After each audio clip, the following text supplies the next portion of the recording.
почитувани гости. Во името на Фондација Отворено општество Македонија и регионалната програма за поддршка на истражувањето во Западен Балкан, ви благодарам што дојдовте на оваа денешна дискусија. Овој пат на тема колку Законот за научно-истражувачка дејност овозможува академска одличност во област на општествените науки. Истражувањето, тоест дебатата, се одвива во рамките на проектот регионална програма за поддршка на истражувањата во Западен Балкан. Оваа програма е поддржана од Швајцарската агенција за развој и соработка, ја управува Универзитетот Фрибург од Швајцарија, а во Македонија координацијата ја врши Фондацијата Отворено општество Македонија. Во рамките на програмата до сега се поддржани околу 50 регионални и национални проекти. Имаме организирано 15 обуки, на кои активно учество имаат земено преку 300 истражувачи од регионот. И имаме организирано 4 национални, тоест 4 регионални истражувачки конференции, каде што учество имаат земено преку 400 пред се млади истражувачи од регионот и пошироко. Една од нашите активности е и унапредување на состојбите и политиките кои што го дефинираат истражувањето во област на општествените науки. Од тука нели и нашата денешна дискусија.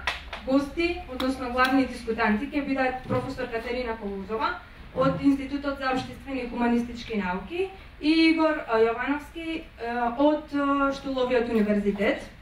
Модератор ќе биде нашиот соработник Ирена Цветковиќ. Ја ви посакувам пријатна дебата.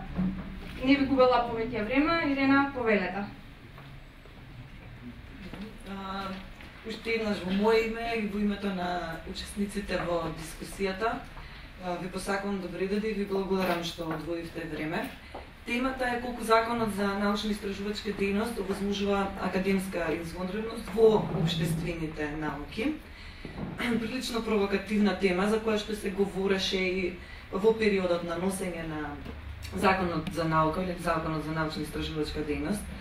Целта на оваа дебата биде да се отвори прашањето за осетливоста на важичкиот Закон за научно-истражувачка дејност во поглед на посебните критериуми за вреднување и унапредување на стандардите на академска извонредност во подрачјата на општествените или хуманистичките науки. Учесниците во дебатата, професор Колозова и доцент Јовановски, ќе се надам ќе отворат суштествени прашања во однос на научните вредности, кои што се стипулирани со овој конкретен закон, но и прагматични и технички прашања и решенија на научната реалност која што се воспоставува во контекст на овој закон. Така што денес би ги загатнале прашањата за спрегата помеѓу општествените или хуманистичките науки и природните или техничките науки, врската помеѓу академската мобилност и научното напредување, но и прашањата за неприкосновениот и привилегиран статус што ужива Томсоновата база според нели Законот за наука во Република Македонија. Професорка Колозова, како почеток на дискусијата, едно многу општо прашање. Колку Законот за овој закон за научно-истражувачка дејност овозможува напредување во општествените науки? Со други зборови, дали овие предвидени стандарди за се еднакво апликативни кај општествените или хуманистичките науки наспроти природните или техничките науки? Ја се надевам дека понатаму во текот на разговорот ќе отвориме и темата за импакт факторот како единствено мерило за академски успех, кој што го предвидува овој закон. Тоа што самиот закон го стипулира се сепак некакви императивни одредби кои што се прилично широки, прилично општи и со самото тоа не можат да ги елаборираат техниките на мерење на академското напредување во било која наука, се едно дали природните, техничките или општествените науки. Тоа што овој закон во оваа смисла го прави визави општествените, но и останатите групи на науки е следново, и додека се подготвував за ова излагање, постојано си го поставав прашањето колку всушност самиот закон го произведува процесов што сега ќе го опишам, а колку во тој процес активно учествуваат или може да се сметаат за практично за креатори академските институции кои што го интерпретираат како што го интерпретираат. Значи законот во основа е еден нормален европски закон кој што ги определува основните критериуми на действување во оваа област, во научната област, и тоа е еден европски закон, но имаме еден проблем овде.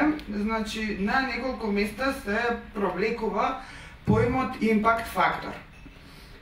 Сега, Ирина го кажа тоа во воведот, значи со провлекувањето на овој термин, на нас не се провлекува внатре во законот една база на академски списанија која што е комерцијална база на академски списанија. Значи конкретна комерцијална база, Thomson Reuters база, предходно база на International Institute of Science, која што потоа Thomson Reuters се купуваат во 92-а. Има и други бази, едни од најпознатите се, например, еве покрај Thomson и Springer. Тоа се комерцијални бази на академски списанија кои што ги индексираат цитирањата на списанијата кои што се дел од тие бази. Значи, ако некој спомне индекс на цитирање, се мисли на индекс на цитирање нотиран внатре во таа база. Значи, нема кросбазно индексирање. Или општо универзално индексирање. Планетарно важечко. Академско, намерно го карикирам. Од кои причини? Овој поим, и зошто викам дека клучна улога сепак одигра научните политики, односно политиките на научните институции и на образовните институции, кои што го интерпретира како што го интерпретира овој поим. Значи, законот ви дава малку текст. За тој текст да се преведе во правилници кои што потоа мерат, вреднуваат, да се преведе во критериуми, за тоа би се потребни институции кои што го толкуваат законот како што го толкуваат. Значи, проблемот што јас го констатирам е еден културолошки проблем според мене, кој што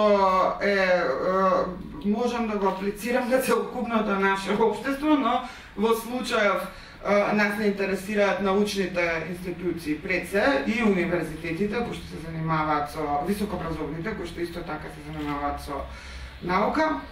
И кој е тој културолошки проблем? Значи, тенденцијата да се мистифицира значење на определен поим пред да се проучи убаво што, впрочем, значи тој поим.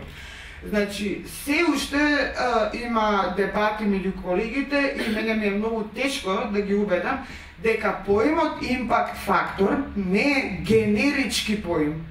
Не е тоа општа именка со придавка покрај себе, односно две општи именки споени. Не е никаква, значи не е генерички поим. Тоа е технички поим, брендиран поим за една брендирана база, за еден брендиран производ, што би се рекло. Значи, кај нас поимот импакт фактор се разбра како, не знам, релевантност. а релевантноста се разбра како општа. И сега се замисли некаква планетарна институција која што седи и ги мери целокупната интелектуална и научна продукција на планетава и ги рангира најдобрите, најлошите.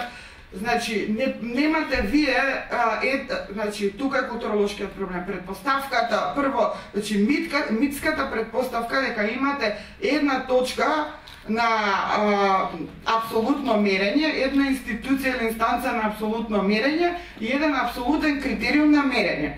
Значи, тенденцијата да се действува по инерција, да се амнестирате сами себе од носење суд или вреднување, значи активна проценка, и да, ако е можно, да допуштите некој кавкијански така, технократски да ви го реши прашањето. Наместо јас да се мислам како да ја вреднувам ова академска или научна продукција, производ, што и да, има таму некаква си власт и таа власт запишала нешто, тоа нешто се вика импакт фактор и тоа нешто мене ќе ми го реши проблемот и ќе ме амнестира вистински да ги одмерувам моите академски способности, вистински да се одмерувам со западниот академски свет. И каква ситуација добиваме? Значи, повторно една културолошка констатација, значи типичната пракса македонска на изигрување на системот, каде што вие објавувате во некој списание кој што е во Томсон базата, кој што е крајно сомнително, само да ви кажам дека ужасно сомнителни списанија има таму, бидејќи се влегува комерцијално со плаќање. И објавувате во некое такво списание, инаку и тоа се подплаќа, и објавувате таму со подплаќање, ви се бележи дека сте објавиле во списание со импакт фактор, што и да значи тоа. Импакт факторот дури внатре во таа база, реков, релевантноста на таа база, визави релевантноста на други начини на вреднување е ужасно релативна. Но ајде и внатре во рамки на таа база, импакт факторот е 0,00001, ама некој објавил во такво списание со таков фактор и му се брои овде како меѓународен академски успех, се бира во звање и слично. Сега потоа можам во вториот дел да давам збор на Игор да ви опишам само какви се изигрувања се случуваат внатре во оваа база и со оваа база и зошто Европската асоциација на истражувачи препорачува преку Брисел да не се користи импакт факторот во вреднување на индивидуалните академски трудови, на индивидуалните истражувачи и да се користи само со извонредна предпазливост за вреднување на самите списанија и тоа во три области: биологија, медицина и ќе го најдам после тоа уште која друга област беше. Значи, ова е извикана база како проблематична, затоа што внатре во неа се случуваат изигрувања, а се случуваат внатре и во нашиот академски систем изигрувања со самото учество во базата. Да, Европската асоциација на издавачи на научни списанија во 2007 го издава соопштението. Списанијата со импакт фактор, тоа значи од Томсон базата, пак ќе повторам, не постои универзален космички импакт фактор, треба да се користат исклучиво и мощно внимателно само за мерење и споредување на влијанието на цели списанија, но никако за оценка на поединечни трудови, а најмалку за оценка на самите истражувачи и истражувачки програми. Значи, ова е официјален стейтмент на Европската асоциација на издавачи на научни списанија. Според, значи, никако за оценување на самите истражувачи и самите истражувачки програми е кај нас во правилниците на универзитетите и на институтите. Напротив, издавањето во вакви списанија се користи за мерење на напредување академско и е критериум за избор, реизбор и така натаму. Значи, во овој дел ни од далеку не сме европска средина, академска.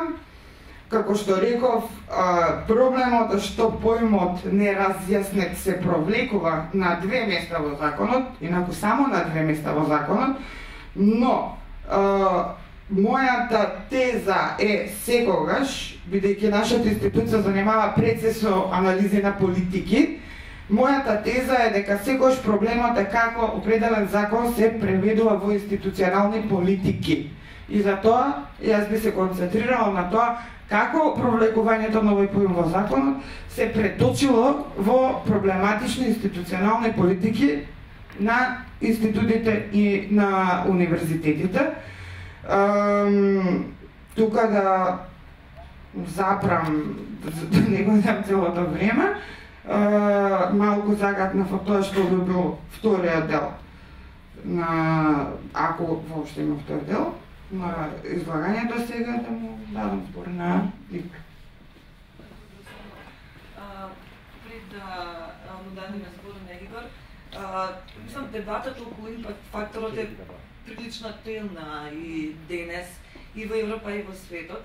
И она што се меѓу оние кои што професор Колузова ги наброја слабости на ваквиот тип как единствено мерило на академски успех е она што се јава како критика е положбата на науката на земјите кои што се во развој, а особено и англофонски да.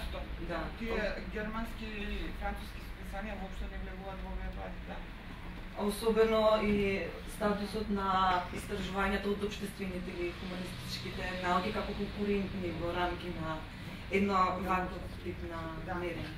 Да, ова што го кажа Ирина е многу важно. Значи, прво политичката проблематичност на оваа база. Прво, ги исклучува, значи, земјите во развој. Второ, ги исклучува и на лингвистички критериум. Значи, само англофонски списанија во основа имате таму.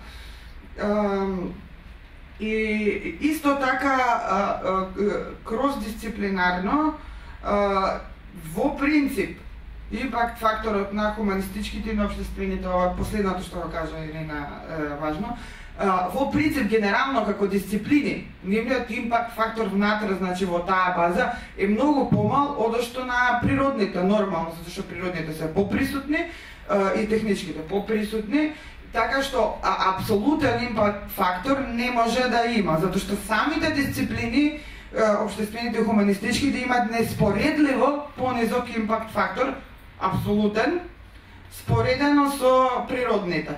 Значи, веќе на тоа ниво е проблематична ситуацијата, значи како група дисциплини имаат неспоредливо помал импакт фактор. И исто така и застапеноста од 15.000 списанија во Thomson Reuters базата, само 1100 се општествени хуманистички науки. Другите се природни и технички сите. Благодарам, професор Колузова. Мислам дека дадовте одличен шлагворд за една сродна тема, која што вака најшироко би ја дефинирала комерцијализација на знаењето, бидејќи зборувајќи за импакт факторот, ние одека говориме за комерцијална база. Во која што импакт факторот се користи како технички поим. Тргнувајќи од ова, мислам дека е незаобиколна темата за Open Access Journals или списанија со отворен пристап. Тоа се, веројатно знаете, тоа се истражувања до кои што се најчесто публикувани на интернет и кои што не бараат никакво финансиско или технички услови за пристап до резултатите. Повторно и за овој тип на за оваа тема постои прилично широка и жестока дебата во рамки на академските и истражувачките кругови.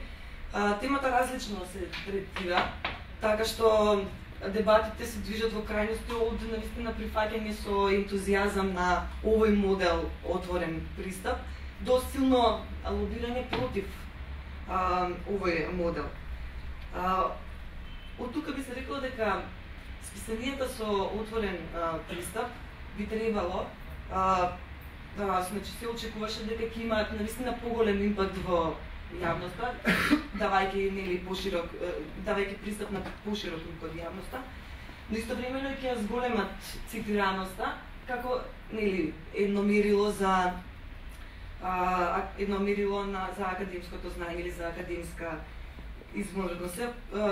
Во рамки на тоа се правиле различни истражувања и резултатите беа прилично збунувачки. Се уште некои истражувања докажуваат дека цитираноста е некаде за 30% поголема кај списанијата со преплата, отколку списанијата со слободен пристап. И како еден од најчестите причини за тоа е релевантноста која што ја уживаат во академската јавност, оние списанија кои што постојат и својата релевантност се градале децении наназад, сепак на се журнал се нешто многу по-ново. Од тука интересно да се зборува за овој модел, повторно кажам, во нашиот контекст на како земја во развој, особено како она што професорка Лакалузова го добре прашањето на улогата на институциите на системот, вклучувајќи го Министерството за наука, но и други. Интересно е да се зборува за овој модел во наши услови. Може ли да позборуваме за предизвиците кои што со себе ги носи третирањето на знаењето и на академското знаење како стока која што е дадена на пазарот, да. И секако статусот повторно на општествените науки во едно вакво неолиберално сваќање на знаењето како пазар. Фала ти, јас и ти не се видовме пред това, ама скача како да сме се договарале што да разговараме, пошто јас сега могу да ја третирам баш таа тема на комодификацијата на високото образование и колку таа комодификација има позитивен импакт врз тоа што образованието треба да ни го понуди од хуман аспект. Значи, тука сега да се надоврзам на нешто го кажа Кате, анализирајќи го законот, значи нас потребна ни е добра анализа на политики и политичка анализа, но да ни треба и социолошка, односно теориска, па и културолошка, па и филозофска или идеолошка анализа, кој што генерално во нашиот дискурс недостасува, што мене во принцип ми смета.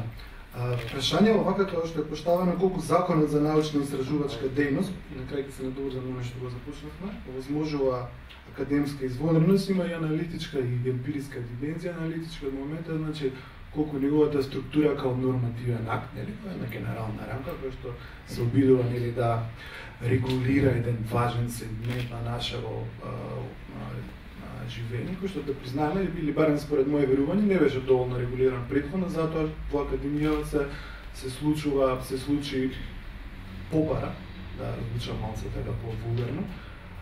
Така да законот како таков се обидува да створи, да креира некоја рамка, меѓутоа што е моментот? Значи, законот е функционалистички обид, нели, да интервенира во оваа важна димензија, есенцијална на општественото живење.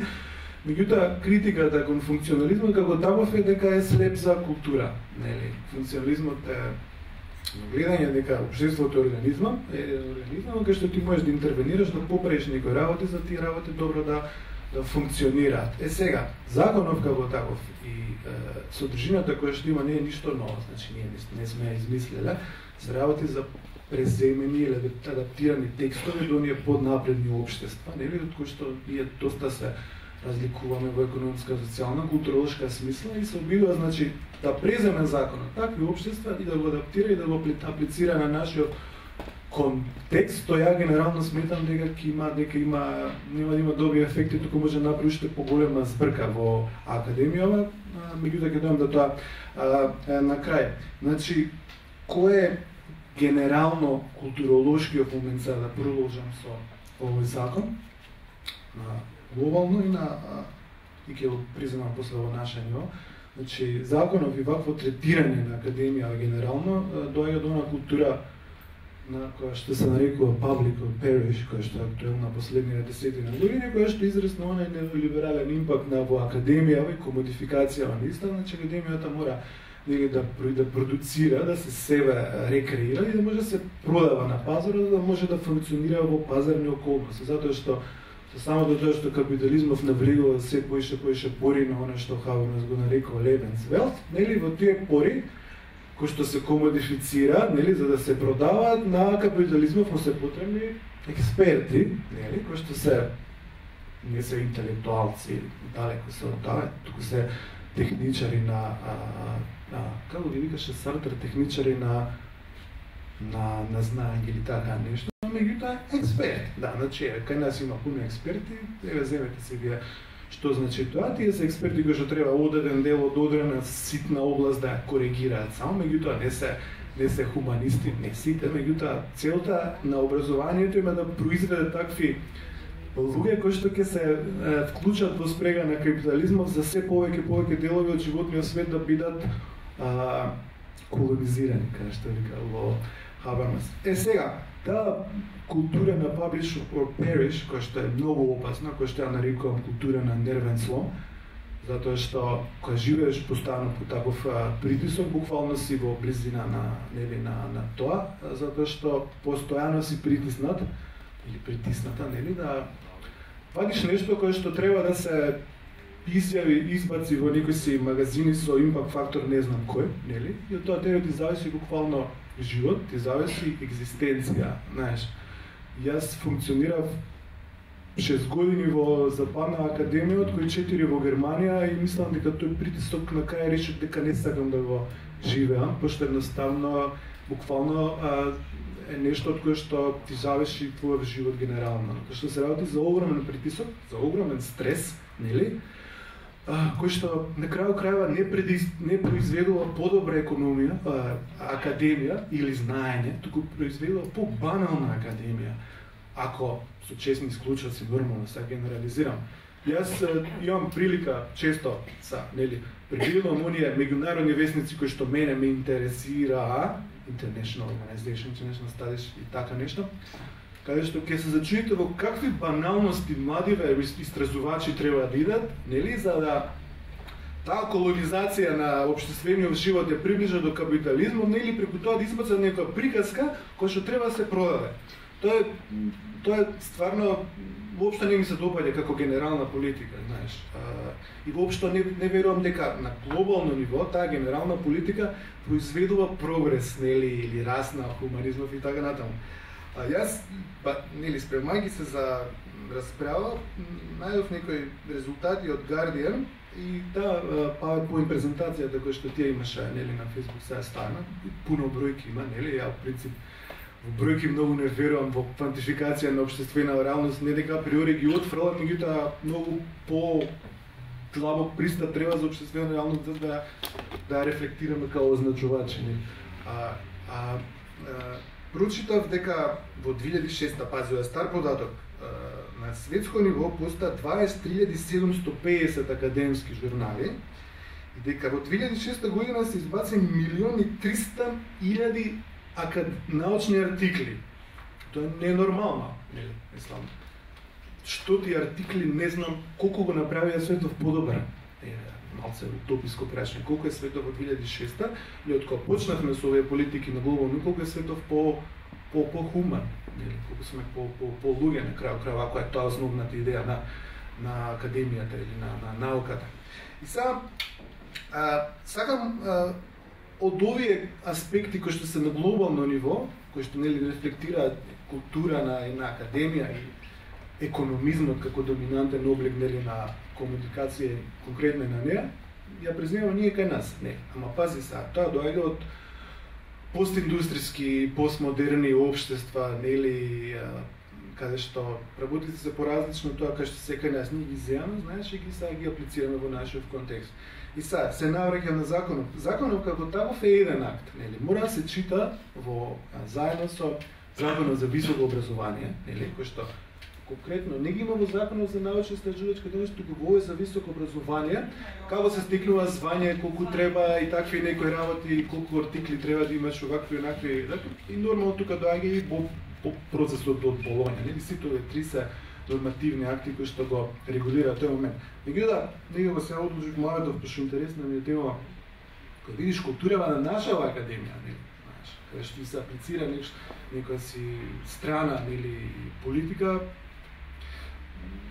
не знам дали ќе успееме да го преживееме ние овој закон каков таков. Прво, не викам дека ние сме помалку паметни, нели, или повеќе глупави, туку академијата се развивала свој собствен културолошки контекст веќе 50 години, нели? Си била инертна, си била со честни случаи, пак ќе кажам, си била мериторноста не постоела во голема мера, корумпираност, непотизам и така натаму. Сега сакаме ние преку ноќ да направиме германска академија, со тоа што нашите млади ресерчери или било што ќе речеме сега од утре, вие станувате германци. Значи, не знам, тоа мислам дека е многу тешка проблематика. И последната заклучокот ми побегна. Меѓутоа ќе се вклучам понатака во дискусија, сакам нешто да заклучам генерално, сакам да кажам дека законот како таков сам не може да се третира како нели алфа омега на нешто што нашава академија са или ќе направи добро или не.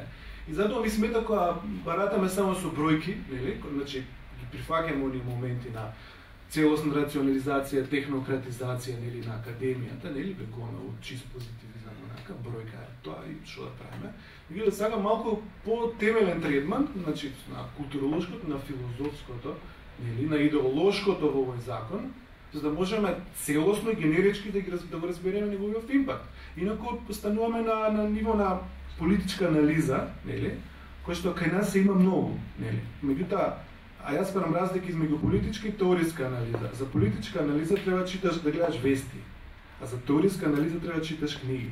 Знаеш, и тоа прави голема разлика. Така да, мислам, има многу што да се збора, зашто се работи за комплексна работа. Мислам, тоа сега за сега. Само пред да ја вклучиме и публиката, како куризитет, веројатно и знаете дека веќе постојат и работилници и обуки за истражувачи за тоа како најлесно да се стигне до објава во списание со импакт фактор, кои што се навистина многу сомнителни, како што кажавте вие. Навистина е утната суштината, затоа што дури се бара од истражувачите да го следат интересот за теми, така што ќе видите социолози се бават со миграција на делфини и слично, затоа што тоа е она што го бара во моментот во тој момент. За тупување на младите. Знаеш, само кратко еден пример кој што сакам да го кажам за оној притисок да постојано се објавува. Исто денес прочитав дека постои движење измеѓу академија кој што се вика Movement for Slow Academy. Значи, млади луѓе кои што бараат дека ова е ненормално, дека ова е неизводливо, дека води кон банализација, ти си притиснат да секоја година по 2-3 артикли избацуваш на пазарот, нели, кој што треба некој економист да ги вреднува. Имаше пример за, да речеме, за Норберт Елиас, кој што првата најдобра книга избацил на еден најпознати социолози на 70 години.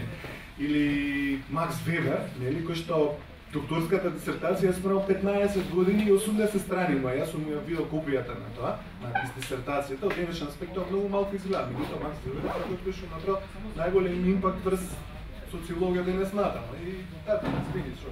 Нема проблем, милата си го доврши мамата, туку пред да дадеме збор на публиката, пред да дадеме збор на публиката, јас сакам само уште нешто да кажам, zato што се надовршува и на ова што го каже и на коментарот на Ирена. Значи, прашањето беше како ќе го преживееме ние ова. Значи, целиот проблем е што ние ќе го преживееме ова и то како добро. затоа што и така како добро се снаоѓаме во со трикстерство, вешти сме во трикови, разни и троштини за да се изигра и да се плива во воспоставен систем.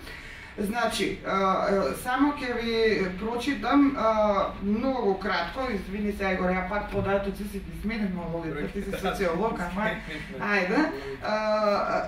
Зошто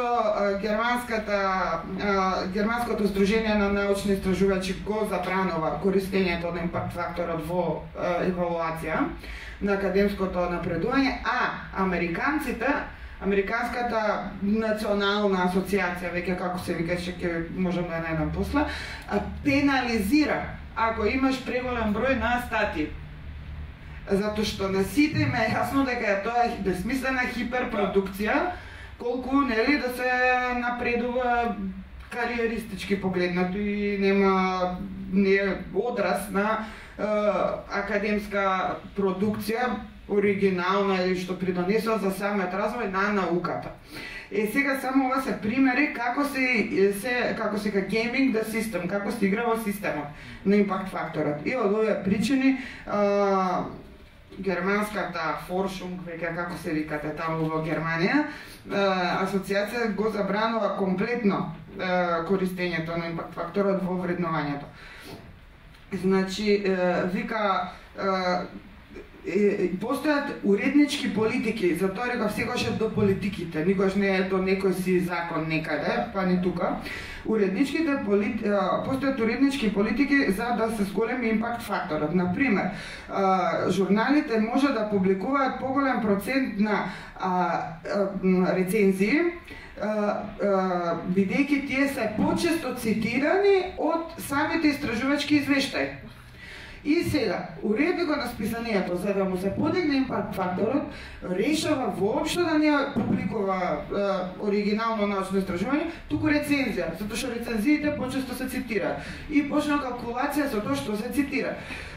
Вика, според тоа, рецензиите го подигаат импакт факторот.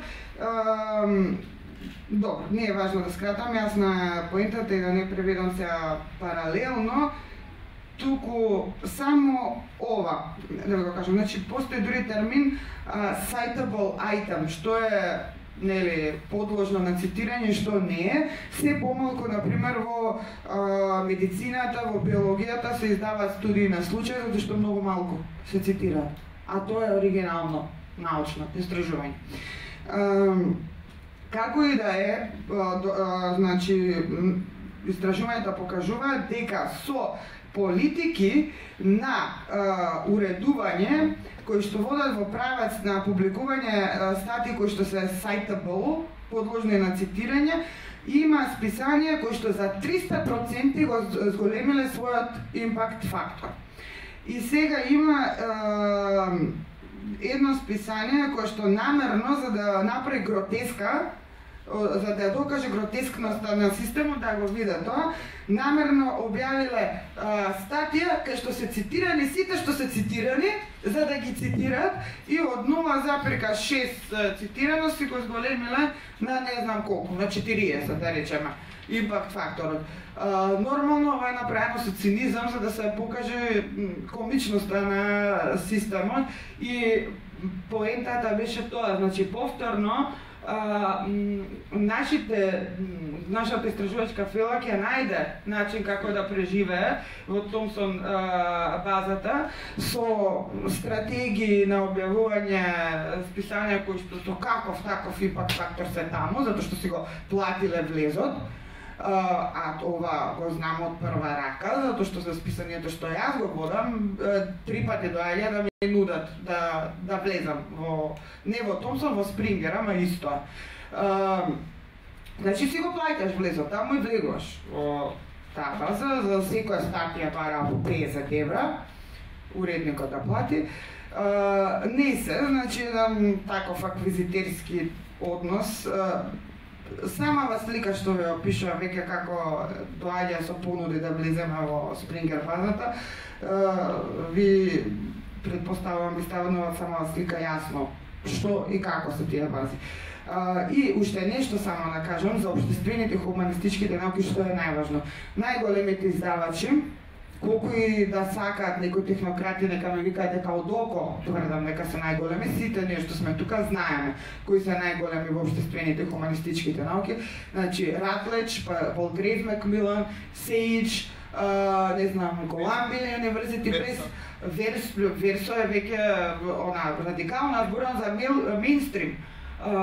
Не се дел од ниједна база, бидејќи имаат своји бази и не им требаат вакви бази.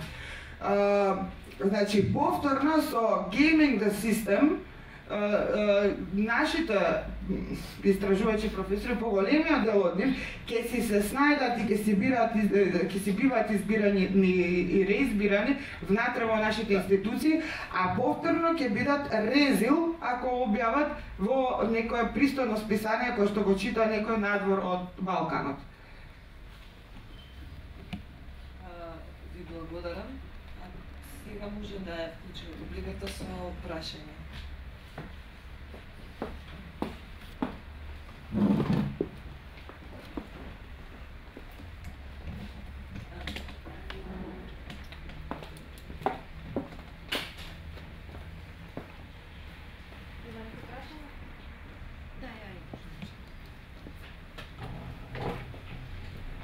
Не ги гледам предавачите тука, меѓутоа е веќе слушаме.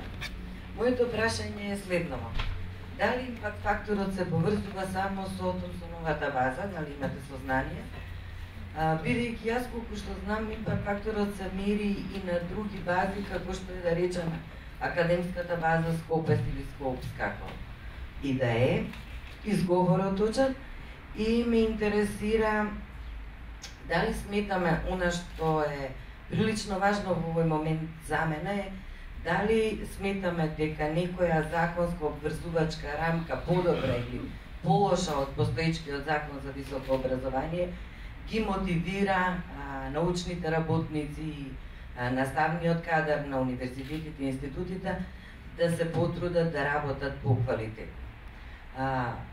Прашањето што натаму би сакала да го развиеме е прашањето колку пак државата спроведува дополнителни ресурси за да ги постигнеме резултатите што се да речеме на оние што се подобри од нас, како и да ги именуваме.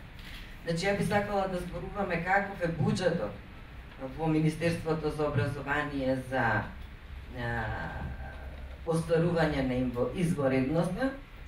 Мислам дека тоа е едно од битните прашања и дали постои што можеме од овој форум да упатиме како порака до Министерството за образование кое што е клучно за обезбедување на ресурси. Би сакала да споделам со вас едно искуство. Научните работници во Македонија немаат основни бази на користење на списание и книги, тоа е она што го прави истражувач. Ако немате пристап до основните алатки, значи Универзитетот Свети Кирил и Методи одговорно тврда дека нема пристап до ниедна база на книги и журнали и списанија. Како можеме да зборуваме за наука во Република Македонија? Благодарам. На првото прашање, значи не. Повторно така почнав. Поимот импакт фактор не е генерички поим, туку е брендиран поим на базата Томсон, на Томсон базата. Авторот на поимот е Илген Карфилд, кој што го формирал во институт. И значи тоа што е во наш прилог е токму фактор дека импакт фактор не е генерички поим, туку е поим, инструмент на конкретна методологија врзана за многу конкретна база. Инаку се вика релевантност на труд и слично, значи постојат други генерички поими. Импакт фактор не е генерички поим. И поради тоа, бидејќи се вметнува во закон и во политики институционални на избор и реизбор, се шверцува сам себе си како генерички. Не е генерички поим, кој е поим на Томсон база. Меѓутоа мене ме збунува еден факт дека да речеме во Русија има факторци таемости на нивни бази. Да, речеме, затоа релативни се, тоа е поентата. Мислам дека и на Скопје базата го има и не можам да тврдам, но добро е да истражиме сите заеднички, дали можеме да го врзаме само импакт факторот за Томсон? Како израз, да, импакт фактор како израз врзан за мерење на релевантност на академски списанија само за Томсон базата. Иако вие може да го употребувате и како генерички поим ако сакате. Например, кај нас во институции, во политиките на универзитетите за избор и реизбор или во институтите се очигледно се користи како генерички поим или еве на руски. Значи веќе употребата стана се појавила употреба на поимот како генерички поим. Но, ако сме прецизни, не е. А јасно е Министерството дека многу свесно дека не е генерички поим, туку е брендиран поим, затоа што ако побарате од Министерството да ве награди за труд што сте го објавили, например, во Ратлич, нема да добиете надомест, бидејќи списанијата на Ратлич не се дел од Томсон базата. Значи им е сосема јасно дека импакт фактор е врзан за Томсон базата. Добро, јас на кратко само во врска со второто прашање дали може да постои подобар закон.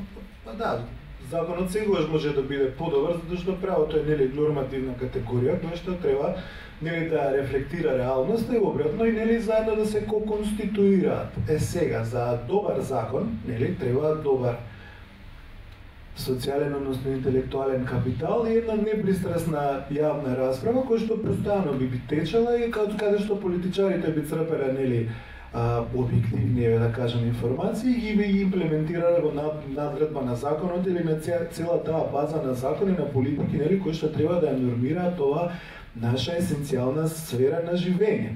Сега тука па доаѓаме до моментот на нашата култура, каде што снаодливоста, субјективноста, политизацијата, праењето дека сме најпаметни во се и така натаму, си играат, нели, голема улога, ја погледнете реалноста во која што се живееме, така да ја не верувам дека нашиот закон може многу брзо да се адаптира на оние потреби кои што сега ние ги спомнуваме. Значи треба да поминат веројатно години, нели, затоа што прво ние немаме таква култура на слушање, нели, туку имаме министерство, министар кој што ете са имате пар технократи министри кои што малку добро што се функционалистички барем настојни, меѓутоа па тоа не е решение отколку да се целосно инертни, меѓутоа па викам функционализмот не е целосно решение ако не се земе културниот контекст во предвид и потребите на таа академија. Меѓутоа кој што се не вирае во нашава академија, нели, ќе ви стане јасно дека кој да е министер, утре ќе го прелажат сите тие, нели, фаци кои што брзо ќе се снајдат и ќе се прилагодат на овој нов систем на бази и на било што. Така да искрено само да резервирам, законот сегогаш треба да се подобрува, значи законот не е мртво, нели, слово на хартија, тоа е жива материја, правото, меѓутоа за тоа викам треба да има достојна, пристојна јавна расправа во тој контекст и постојана јавна расправа. Кај нас се нема. Кај нас се зборуваше тоа што се избацуваше закон и тоа што ми се чини не сум слушнал дека може се лажам, може сум неинформиран, нели? Меѓутоа прво нешто што гледам што ете, нели, сака да стави, како се каже, таа вода во тој правец и така натаму. Значи тоа, законот сегогаш може биде подобар, меѓутоа кај нас тоа иде многу споро и многу тешко. Може да сум во право, се надевам да сум во право. Добро, за војна на вистината постоја неколку дебати. Проблемот беше што дебатите и дискусиите се организира после носењето на законот. Академската јавност чувствуваше дека не беше вклучена во самиот процес на пишување на закон. Представници од Министерство за образование имаме ние во публика. Са има ли некој од Министерство за образование? А покана беше испратена. Јас би сакала на еден од аспектите што Норита ги спомна, значи нашата следна дебата, ова не сакам да ја прекинам, да го прекинем разговорот. Значи нашата следна дебата на 22 ноември во овој простор се фокусира на финансиските аспекти, односно на поддршката што политиките или преку постоечките закони се овозможува за општествените и хуманистичките науки. да додадам само, значи ние постојано ги повикуваме представниците на министерствата кои се релевантни за овие дискусии. Министерството за образование и наука се уште не сме успеле да го предизвикаме нивното внимание. Очекуваме дека ние имаме уште една дебата во декември. Паралелно на ова се спроведуваат истражувања кои ни прават млади истражувачи, кои се, меѓу другото, и насочени на она што е интерес и на она што е поддршка за пристојно изведување и пристојни резултати во истражувањата во општествените науки. И очекуваме тие истражувања да ги презентираме и дополнително да се обидеме да анимираме и академската заедница и институциите со конференција која ќе биде насочена кон политиките, која планираме за март, евентуално април во 2013 година. Се со надеж дека ќе ја поттикнеме академската заедница да се занимава со она што се норми кои се продуцираат во последно време за да се патат разни возови или да е тоа европскиот воз или да се некакви наши потребни домашни возови, за да може да се создават минимум услови да оваа академска заедница од овие простори искомуницира некако или во регионот или интернационално. За жал ми се чини од таму, само да препорачам, дека можеби некаде во како што се одвива оваа дебата, можеби да размислуваме за соцема конкретни препораки. Што ќе се случува со информациите и од овие дебати, ние ги прибираме, ги обработуваме и исто така мислиме дека ќе бидат презентирани и дополнително употребени на националната конференција, која спомна во 2013, но еден тим од 10 кои се ангажирани преку оваа програма, ќе имаат и дополнителни активности на презентација на овие наоди и препораки од овој тип на дебати кон оние кои се носители на политиките.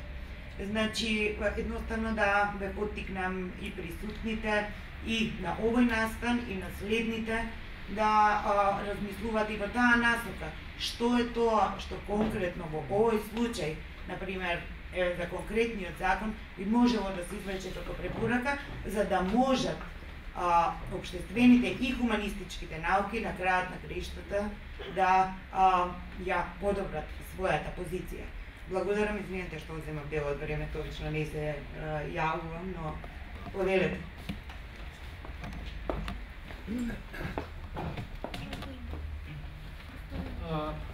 Јас се обидував да смислам прашање, меѓутоа тешко ми иде прашање, повеќе коментари. Бидејќи она што мене ми е што во моје познавање јасно дека барем на УКИМ, каде што јас завршив методологија не се предава воопшто. Како некој кој што нема појма од методологија би можел да подготви некакво научно истражување, а камоли па извештај од истражувањето. Сега не знам каква е ситуацијата по другите универзитети, и да можам само да претпоставам дека е иста, пошто истите луѓе се вртат околу сите тие универзитети. И од друга страна, што мене ми е по-тешко е тоа што јас немам сретнато некоја примерно политичка одлука која што се базирала на некое соодветно научно решение. И тоа е она што се вика недостаток на поттик да научниците нешто истражат за да има некакво влијание. Само каде е поентата на истражувањето? Добро, сега веќе мислам дека сте поведени такви. Ама веќе во додипломските речи сите катедри вклучуваат методологија, да. Но не е important. одредени дисциплини, одредени факултети, катедри, институти нема ниту академско пишување, ниту... Но како и да е, мислам дека е интересна тема, едно од, повторно од критиките за ваков тип на закони кои што воведуваат вакви стандарди на мерење на академско успех е несензитивноста на генерацијскиот гап, односно се сметаше дека постарите професори, навистина многу тешко, зборам постари во години, ќе напредуваат во својата кариера за разлика од помладите истражувачи кои што се веќе обучени и се веќе внесени во системот на хиперпродукција. Што се случи во одредени земји, но добро видовме дека во Македонија не беше таков случај. Прашањето беше дали ќе обстојат тие професори, прашањето беше до таму што одредени универзитети и факултети се прашуваат дали воопшто ние ќе обстоиме со овој нов закон и дали беше контекстот спремен за еден ваков закон навистина веднаш да се донесе и да се аплицира. Како што реков, значи успеваат да се снајдат со транзициониот менталитет и стари и млади и парадоксално подобро постарите одошто помладите. Во неколку балкански списанија со импакт фактор луѓето си плаќаат за да им се објави статија која што е под минимум, како што рековте, методолошки стандарди, која што би била резил било каде надвор да излезе и луѓето имаат трудови со импакт фактор објавени. Значи се наоѓаат прилично добро. Баш заради тоа, како што реков, базата овозможува изигрување на незиниот собствен систем.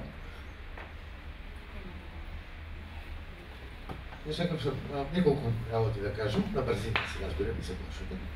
Апсолутно се согласувам со иронијата на дури хумористичноста, трагикомичноста на употребата на импакт факторот, именно на импакт факторот. Дури јас се мислам да објавам некој текст по математичко списание, инаку во Хименитис сум, во која ќе речам дека, не знам, Питагорината теорема е глупост и ќе би цитираат, нели?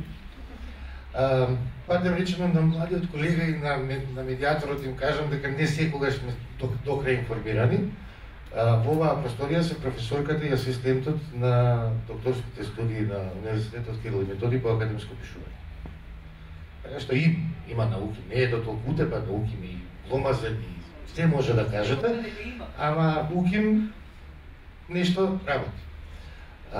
Она што во сите овие дискусии, како пред да се донесе законот, се зборуваше пред да се донесе зова, што ми пречи и што никој не го споменува, а што мислам дека сериозно, се ова што Кате го рече, јас согласувам и треба да се каже, ама тоа е кажувам, може би сега систематизирано и фино Кате го каже. Ние никогаш не се запрашавме две работи. Зошто да не појдеме, јас не го сакам оправдувањето мала земја и не го сакам терминот македонче, и затоа прашувам, зошто да не појдеме по примерот на сите нормални академски средини од Западна и од Источна Европа, па да имаме своја база на цитираност. Како што имаат германците, не знам како се вика на германски, рускиот импакт фактор се вика база цитираемост. И многу сериозно пополнувана. Да, за русите и за овие околните земји на ЗНТ, како се вика, на бившите советски републики, меѓутоа тоа се некаде 300-400 милиона народ. Мислам дека освен овие прашања кои досега се потегнаа и се потегнуваат, ниту академската средина, ниту политичките центри на моќ не го доведоа во прашање, не знам кој го спомна, ќе пречи, простете ми за странски јазик употреба, пречи приго на другога, и евалуацијата и одговорноста за таа евалуација, наместо да ја задржат тука, во Министерство или не знам, предпоставувам во Министерство, во Фелата, и да има македонска база на цитираност, на квалитет, на евалуација, речете како ќе речете, да, се подпираме на комерцијални. И тоа некако, ќе ви дозволите да не се согласам со прекрасната модераторка, дека кога живеете во неолиберално општество или во неолиберално, да е нормално науката ќе биде неолиберална, односно ќе биде комерциализирана, ништо страшно. Последно може подлака се дебатира или нека може до утре да го дебатираме, ама како да ви кажам, сите ние земаме хонорари и комерциализираме своите титули, нели? Бидејќи мораме така.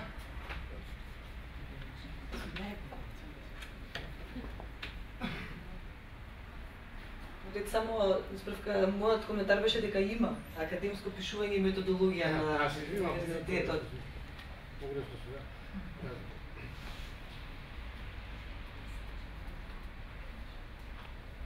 Ништо, само да се надоврзам на Мишо, затоа што тргна од таму тоа прашање, како да се направат промени во законот за да се подобри ситуацијата.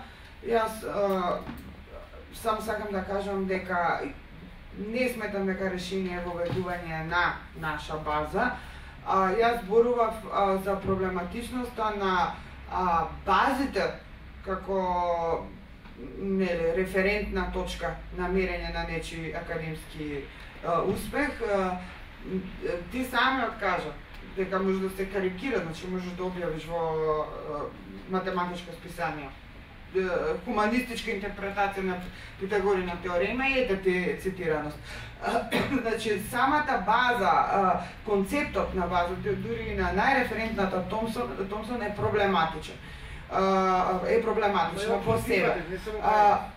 Моја сугестија би била, значи, да не се подпираме толку на законот.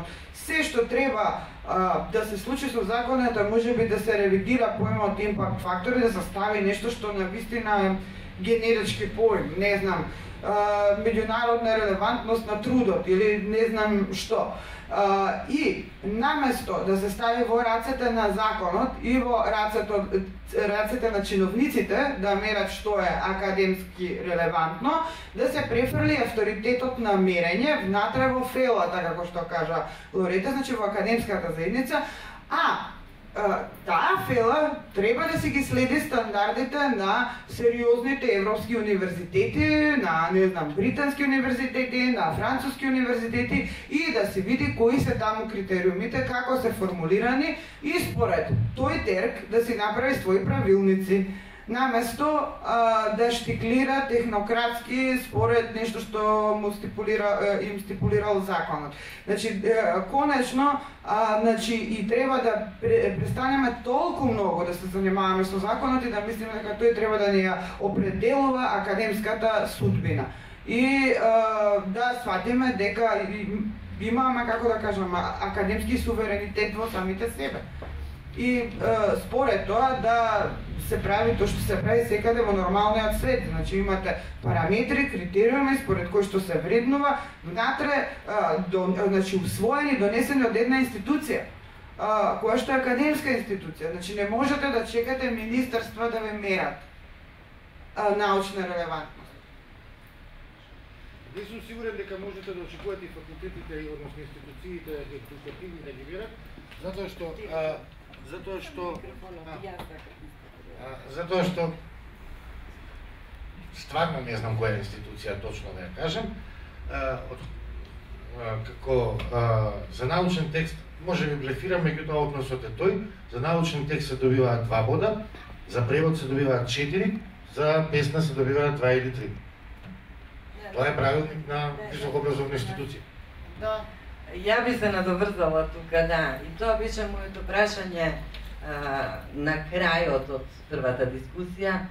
Значи, дали ни е потребен закон кој што на некаков начин ќе донесе нормирани правила, зашто тврдам дека ни е потребен, токму имајќи го во предвид, значи некоја обврзувачка рамка, се согласувам дека не може да биде рамката импакт фактор, него некој критериум кој што самите истражувачи ќе го по истражување и по обмислување ќе ги обмислат тие критериуми, значи не би ги донеле така со препишување и адхок, бидејќи самата научна фела во, како што вели, првиот најголем и најреномиран универзитет во Република Македонија донесува срамни правилници. Срамни правилници што се однесува и на тој начин го изигрува законот. Значи, тоа е меч со две острици и тука треба да бидеме свесни за нашата позиција како научници. Значи, дали е да си ја дозволиме комоцијата ништо да не работиме, од една страна, ако немаме нормирани обврзувачки правила, и од друга аспект, дали тие нормирани правила не донесуваат во абсурдни ситуации. И одговорот помеѓу тие две суштински судрени позиции треба да го донесе она што ви представувало суштински напредок за науката во Република Македонија, која што на моменти навистина делува странно. Мислам дека јас се согласувам, ова што кажавте беше едно етичко размислување, нас не фали етичност па за да дојдеме да се до тоа. Било каков најдобар закон да измислиме, ако немаме етика, не постои закон кој што не може да го зезнеш. Мислам, не постои такво нешто се врши. И сега прашањето е како да работиме на етика, особено во конкретна во академска фела, која што нели самата по себе треба да биде етичка, пошто се бави со интелектуална, хуманистичка работа. Кога таму е гнило, што правиме друго? Ја не знам што да кажам друго.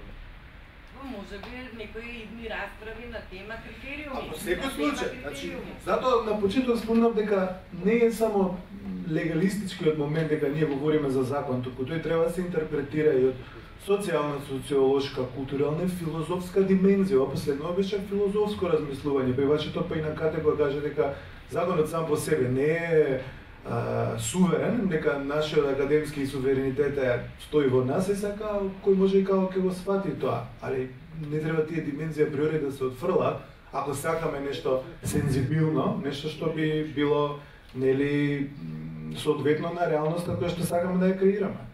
Значи, мислам, токму во насока на тоа што можеме да направиме, можеме да иницираме една дискусија за критериуми. Нас законот ни вика овие и овие критериуми треба да бидат, а ние од фелата, обштествена, хуманистичка, не знам, да собереме тимови, велиме дека овие закони се, овие критериуми се тие што треба да бидат. Па да сопоставиме и спротивставиме мислење. Мислам дека нас ни фалат такви акции, конкретни акции. Ние зборуваме на една општо рамниште, колку ова, она, нечи ни личи, меѓутоа треба да дадеме, да се организираме и да дадеме конкретни предлози. Што сметаме дека е тоа што го прави еден научник, институција извореден. И да дадеме конкретни. Ваму објавено, таму објавено, оваа методологија запазена и било што. Ама за тоа треба една сериозна работа. Да, може да одговорам затоа што имам јас, например, идеја за конкретна политика што може да се предложи. Значи, законот, пак ќе повторам, не може да воспоставува академски критериуми, но може да воведува политики кои што ќе стимулираат определени процеси општествени. Дел од тоа општество и академијата, значи може да стимулира процеси во академијата. Според мене, тоа што може да го направи законот е да овозможи зголемена мобилност академска на истражувачите и да воведе две категоризации, не само учество во на меѓународни структури, туку на регионални и меѓународни. Не само што може да бара учество на меѓународни собири научни, туку за тоа што го бара треба да обезбедува и услови, средства. Значи, не само што ќе бара да одиш на запад на конференција, туку треба и да те возможи пари.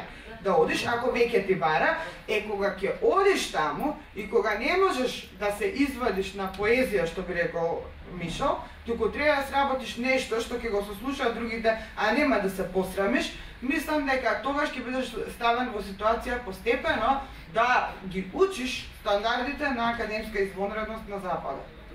Само една забелешка. Не е бил толку екстремен. Не мислам дека нашата академска заедница е неукредива. Не сите се различни. Сите сме различни, сите имаме различни политики. Проблемот со нашата академска заедница е што главно, не главно, што, ама тоа за 22 веројатно цаци, што мора да користи или своји собствени средства за надоградба, како се вика тоа, или величатврсен на одредени пиратски сајтови, да користи нелегални некопирајт, со неплатен копирајт литература. Така што, да, може би некогаш и некој ќе се посрамоти, и то не затоа што е неписмен, туку затоа што е сиром. Не, апсолутно се согласувам со тебе. Значи, тоа би било расизам да сметаме дека кај нас нешто има генетски дефектно што направи неспособни за наука. Значи, ние не сме ставени на меѓународна сцена за да имаме меѓународни академски стандарди. Многу просто кажано, многу прагматично формулирано, ви требаат механизми, за тие механизми треба буџет, кои што ќе ве изведат на меѓународна академска сцена. И со самото тоа воведувате и меѓународни академски стандарди. А од тука сами од дома да си ги замислувате меѓународните западни академски стандарди и според тие замислени да си пишувате сами, може нешто да успеете да постигнете, но не и тргнувам од себе.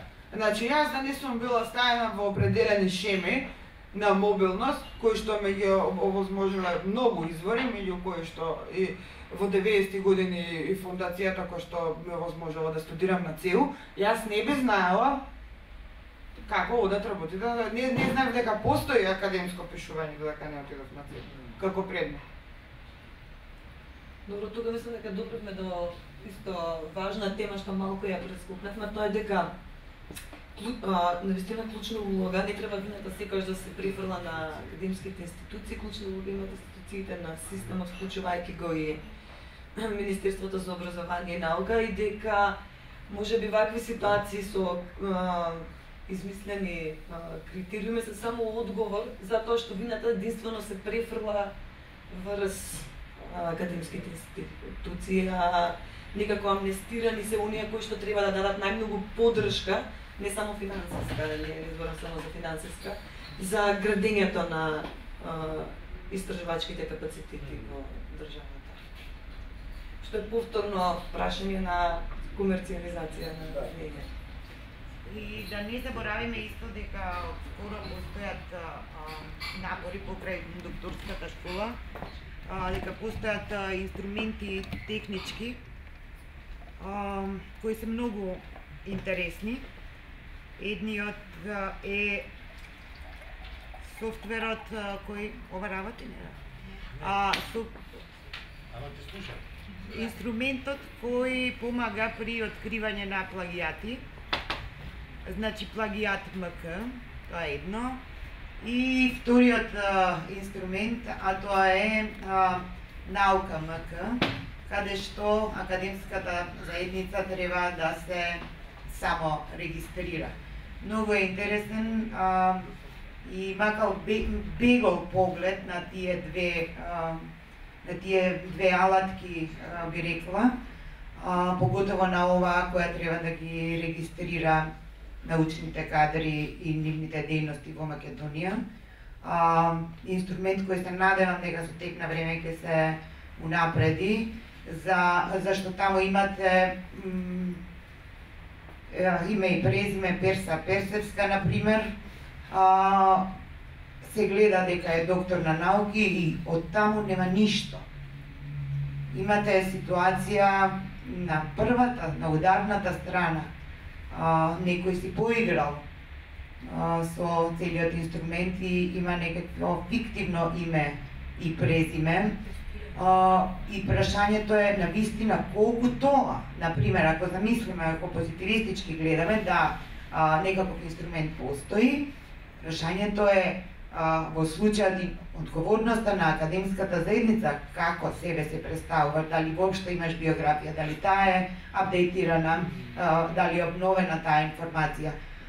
Колку тука треба да бидеме културно сензитивни, нели? Или сепак можеби треба највеќе ми се чини на академската заедница да се поттикне самоодговорноста. Значи, можете или да поминете стони од сати да најдете некаква информација, или може, или овие што се овозможени веќе инструменти или да се креираат некои собствени, па ако сакате и дискусија и за критериуми за вреднување, ама тоа упаѓа во оној дел на самоодговорноста на академската заедница.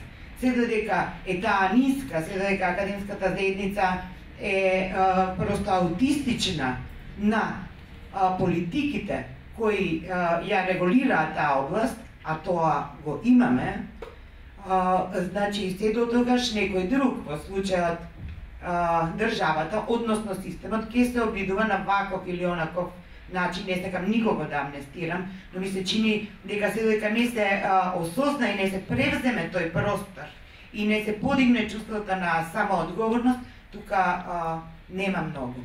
Инаку мислам дека од ова што Лорета го заговараше, всушност беше и на идејата со оваа дебата.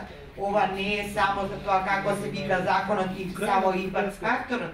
Единствено сакавме да посочиме за важноста на тој закон, а тој закон, а и сродните нему, меѓу другото и генеричкиот законот за високо образование, ги регулира критериуми, ги регулира и политиките кои се со тие закони регулираат и начинот на финансирање.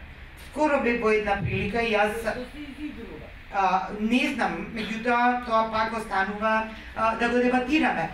Имате ситуација кога постојат фондови, јас сега ќе прашам тука, има 20 на луѓе, колку од вас конкурирале и биле одбиени на средствата за патување на меѓународни конференции. Значи, ниту амнестирам, едноставно го ставам прашањето за дебата. Мојот впечаток е дека академската заедница едноставно потонала во аутизам кој не иде и штети. Да, тоа сакав цело време да го кажам на многу директен начин. Мислам, не можеме да се поставуваме малолетно и да очекуваме некој од некаква инстанца на апсолутна моќ да ни ги решава работите, да ни воспоставува критериуми, стандарди и тоа да се тркало како некој автоматизам сам по себе. Мислам, тоа отприлика беше поентот, како реков дека и сувереноста мора и во сами себе да ја препознаеме, не можеме да бараме само законот да ни решава се напад. Минималистички закон, а од друга страна апсолутно разработени стандарди внатре во институциите се потребни. И да, апропо ова фондовите, точно никој не аплицира. За меѓународни симпозиуми, конференции и слично. Јас аплицирам многу малку, јас 2008 аплицирав на Колумбија една конференција. Има луѓето, беше 600 евра по човек, значи не може да се да ме покријат за Њујорк, другото си го покрив сама. Важно ја добив таа стипендија и бев прва во не знам неколку години што барала такви средства, па не знае што урнек да ми дава за рапортирање и слично, затоа што бев преседан после неколку години. Може би се случувам, сигурно има фондови се користат, ама мислам дека за кај нас интерно да се организира симпозиум и слично. А за надвор одење многу малку се користат. Зборуваш за средствата што ги добивува Министерството? Да, си има сектор, значи, како беше за меѓународна соработка. Да, и можам да ти извадам список на одбиени луѓе и на непогледнати пријави. Сериозно? Не знам тоа што пише. Најсериозно. На непогледнати пријави, значи, второ, научните институти се финансираат по друг систем. Научните, за разлика од кадарот во факултетскиот кадар, научниот кадар добива средства по таа намена по основ на програма. Значи, ние секоја година пријавуваме учества во меѓународни конференции и проекти меѓународни, пишуваме илјадници образложенија, по закон е задолжително финансирање по тие ставки. Видете последната измена во буџетот. На тие ставки е се 0,0000. а имаат Министерството законска обврска да ги финансира дејностите на научните институти. Исто се однесува и на факултетските кадри, меѓутоа по друг систем, али треба да ги финансира. Ставките се нула. Нашиот институт е исто регистриран во Министерство за наука и е научна установа според моја приватна научна установа, значи ние по дефолт не добиваме за ништо од Министерството. Туку ова моје искуство е, значи, не од име на институција како представник на институција, туку јас и Сузана Милевска како поединци аплициравме со доказ дека пейпер не е прифатен на Колумбијата. Ма добро, 2008 беше, не знам, може има разлика од период до период, не знам, значи зборувам за поединечно искуство. Не знам колку е општа. Да не се разбереме погрешно, милион пати сум добила средства од државата за патување. Зборувам за последниве 3-4 години. Дека апсолутно е укината таа ставка за патување, за истражување. А порано, да речеме до пред 3-4 години, не можам да оцирам точно, сите тие ставки си постоја и си функционира. Добре, значи тоа е основањето, не постои ставка да. Да, мислам, постојат ставките, ама се 0 денари доделени на тие ставки. Тоа е проблемот.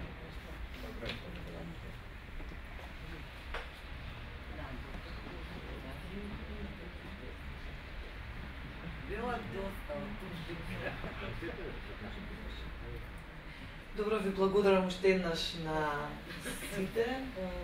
Сакаш Славица да представи следната дискусија? Да, значи спомна веќе на 22.12. ќе имаме четвртата поред дебата од овој циклус. 12 ноември 2022 ноември во 12 часот на истово место, некои од луѓето кои се тука исто така ќе бидат само во други улоги. Значи ќе се фокусираме на она што се состојби и предизвици и можности, нели, да биде подобро во однос на поддршката на истражувањата во општествените науки. Доколку имате оставено вашите податоци на листата за присутни, ќе ја добиете поканата, ве покануваме и ве поттикнуваме да ги поканите вашите колеги и се надеваме дека и понатаму ќе не следите и ќе учествувате. Уште поважно, доколку имате некакви идеи за нови теми, повелете, ќе ги искомуницираме и ќе видиме кои се можностите за организација. Она што е битно сега некако на сред пат на овие дебати, на овој дел од проектот е дека имаме впечаток дека бројот на луѓето заинтересирани на овој начин да разговараат и да ги отворат прашањата се зголемува. Снимките од овие настани можат да се најдат преку веб страницата на фондацијата и на самата програма на РРПП Western Balkans. Ние сме, јас и мојата колешка Александра, постојано на располагање. Нашите контакти исто така се достапни.